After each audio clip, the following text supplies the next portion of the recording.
नमस्ते बच्चों, हिंदी क्लासेस में आपका स्वागत है। आज हम अंतरा पाठ्य पुस्तिका का पाठ एक पद्य से कबीर पढ़ने जा रहे हैं। सबसे पहले हम कबीरदास जी का जीवन परिचय पढ़ेंगे। कबीर का जन्म काशी में हुआ था। कहा जाता है कि वे स्वामी रामानंद के शिष्य थे। कबीर ने अपनी रचनाओं में स्वयं को जुलाहा और काशी का निवासी बताया है। जीवन के अंतिम समय में वे मगहर चले गए और वहीं अपना शरीर त्यागा। कबीर ने विधिवत शिक्षा नहीं पाई थी। उन्होंने कहा भी है कि मसी कागद छुयो नहीं, कलम गई नहीं हाथ। अर्थात कबीरदास जी ने ऐसा कहा है कि मैंने कभी कागज को नहीं छुआ है और कलम मेरे हाथ में नहीं गई है। तो इसी बात से लोग अनुमान लगाते हैं कि कबीरदास जी पढ़े लिखे नहीं थे, किंतु वे प्रारंभ से ही संतों और फकीरों की संगति में रहे थे। अतः उनके पास उच्च कोटि के ज्ञान के साथ साथ मौलिक चिंतन की विलक्षण प्रतिभा भी थी। निर्गुण भक्त कवियों की ज्ञान मार्गी शाखा में कबीर का सर्वोच्च स्थान है।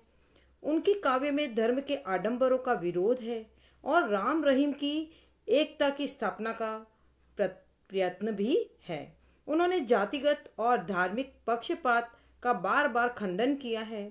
खंडन का अर्थ होता है विरोध करना।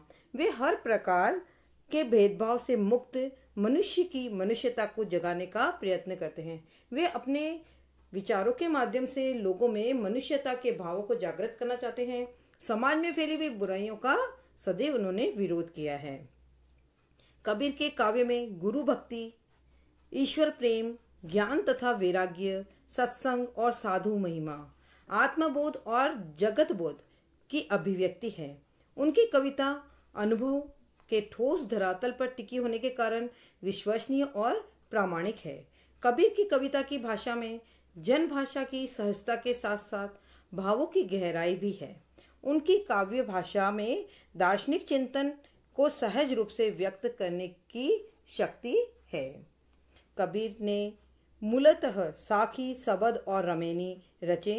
उनकी रचनाएं मुख्यतः कबीर ग्रंथावली में संग्रहित है, किंतु कबीर पंथ में बीजक का विशेष महत्व है। कबीर की कुछ रचनाएं गुरु ग्रंथ साहब में भी संकलित हैं। पाठ्य पुस्तक में कबीर के 2 पद दिए गए हैं। पहले पद में हिंदू और मुसलमान दोनों के धर्माचरण पर प्रहार करते हुए बाह्य आडंबरों और कुरीतियों की आलोचना की गई है। दूसरे पद में कबीर ने खुद को वीरणी स्त्री के रूप में प्रस्तुत करते हुए प्रियतम से घर लौटने की आकांक्षा व्यक्त की है। दाम्पत्य प्रेम और घर की महत्ता इस पद के केंद्र में है। कबीर के ये दोनों पद पारसनाथ तिवारी द्वारा संपादित कबीर वाणी से लिए गए हैं। अब हम कबीरदास जी के पद शुरू करने जा रहे हैं। प्रस्तुत पद कबीर के बीजक संग्रह से लिया गया है। इसमें कबीरदास जी ने हिंदू और मुसलमान दोनों पर व्यंग्य किया है और उन्हें सीख दी है। दोनों धर्मों में व्याप्त कर्मकांड और आडंबरों का भी कबीरदास जी ने विरोध किया है। हिंदू जो कि अपने राम को प्रिय बताता है, तो मुस्लिम जो है अपने रहीम यानी अल्लाह को प्रिय बताता है।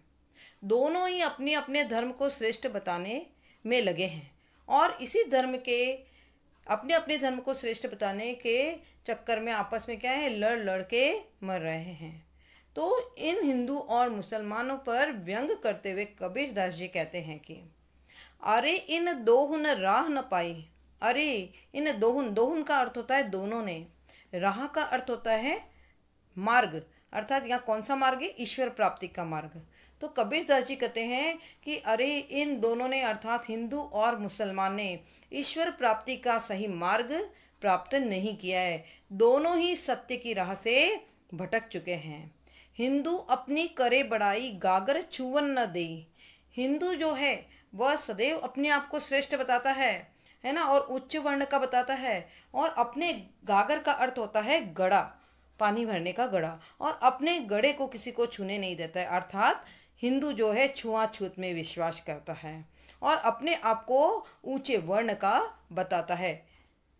वेश्या के पायन तर सोवे, यह देखो हिंदुआई। वेश्या का अर्थ होता है वेश्या, पायन तर का अर्थ होता है पैरों में, सोवे यह देखो हिंदुआई।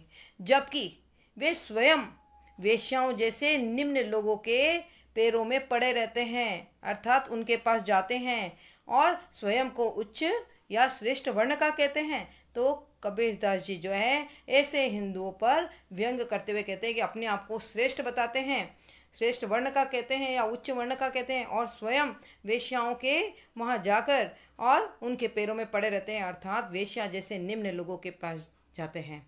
तो ये इनकी कहाँ श्रेष्ठता है। अब मुसलमानों पर व्यंग करते हुए कबीरदास जी कहते हैं कि मुसलमान के पीर ओलिया मुर्गी मुर्गा खाई।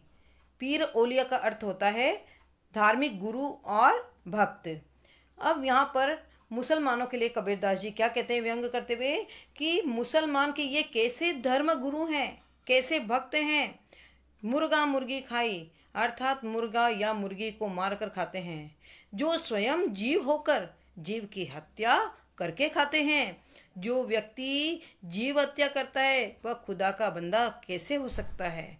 कबीरदास जी ने मुसलमानों पर व्यंग करते हुए कहा है कि जो अपने आप को धर्म गुरु कहता है, अल्लाह का भक्त बताता है, स्वयं जीव हत्या करके खाता है, तो ऐसे व्यक्ति को खुदा का बंदा कैसे कहा जा सकता है। खाला केरी बेटी ब्याहे गर हिम में करे सगाई। खाला का अर्थ होता है मासी, केरी का अर्थ की, ब्याहे का अर्थ होता है विवाह करना, गर हिम का मतलब एक ही घर में। तो यहाँ पर कहते उनकी जैसे मुसलमानों की जो विवाह पद्धति पे उनका विवाह पद्धति का विरोध करते हुए कबीरदास जी कहते हैं कि मुस्लिम लोग जो है अपनी ही मौसी की लड़की से अपने बेटे का विवाह करते हैं, जो कि आपस में रिश्तों में क्या है भाई बहन है, फिर भी मुसलमानों में मौसी की लड़की से अपने बेटे का ब्याह करते हैं और सगाई रचाकर उनका ब्याह करते हैं, अर्थात ये समाज की रीतियों के विपरीत खून के रिश्तों में विवाह करते हैं। तो उनकी विवाह पद्धति का विरोध करते हुए कहते हैं कि ये कैसी रीत है जो एक ही घर में खून के रिश्ते में विवाह करते हैं। तो मुसलमानों पर भी यहाँ उनकी विवाह रीति पर व्यंग किया है। मुस्लिम लोगों पर ही व्यंग करते हुए आगे कबीरदास जी कहते हैं कि बाहर से एक मुर्दा लाए धोए धाए चढ़वाई, सब सखियां मिली जेमन बैठी घर भर करे बड़ाई। देखो मुर्दा का अर्थ होता है मृत शरीर, है ना, और जेमन का अर्थ होता है खाने बैठना, जिमने बैठना या खाने बैठना। देखिए ये मुस्लिम लोग जो हैं बाहर से किसी मृत शरीर को खरीद कर लाते हैं, अर्थात मांस खरीद कर लाते हैं, उसे धो धा कर चढ़ाते हैं और फिर उसे क्या करते हैं पकाते हैं। सब सखियां मिली जेवन बैठे, और फिर घर के सभी सखियां और सभी सदस्य जो और क्या करते हैं खाने के लिए बैठते हैं, घर भर करे बड़ाई, और फिर उस पके हुए मांस के स्वाद की मिलजुल कर प्रशंसा करते हैं।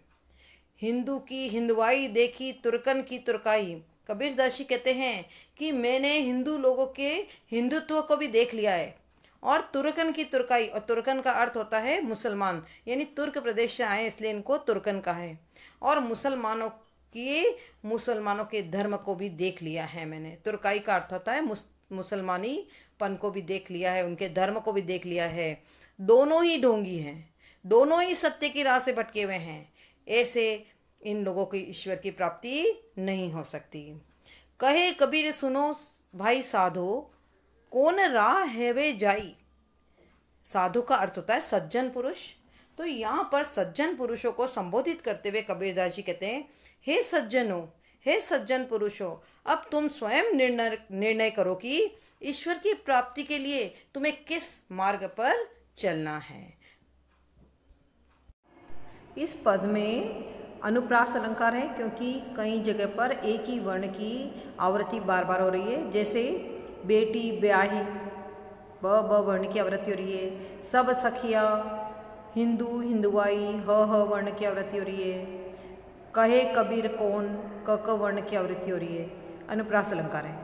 और काव्य की पंक्तियों के अंत में तुकांत वाले स्वर भी समान हैं, आई खाई सगाई चढ़वाई बढ़ाई तुर्काई जाई। तो यहाँ दो स्वर समान निकल रहे हैं, अर्थात तुकांत वाले स्वर समान है, इसलिए अनुप्रास अलंकार है। दूसरा अलंकार यहाँ पर संबोधन अलंकार है, क्योंकि यहाँ पर काव्य की पंक्ति के अंत में सज्जन पुरुषों को संबोधित करते हुए कहा जा रहा है ना। कहे कबीर सुनो भाई साधु, यानी साधु यानी सज्जन पुरुषों को संबोधित करते हुए कहा जा रहा है, इसलिए संबोधन अलंकार है।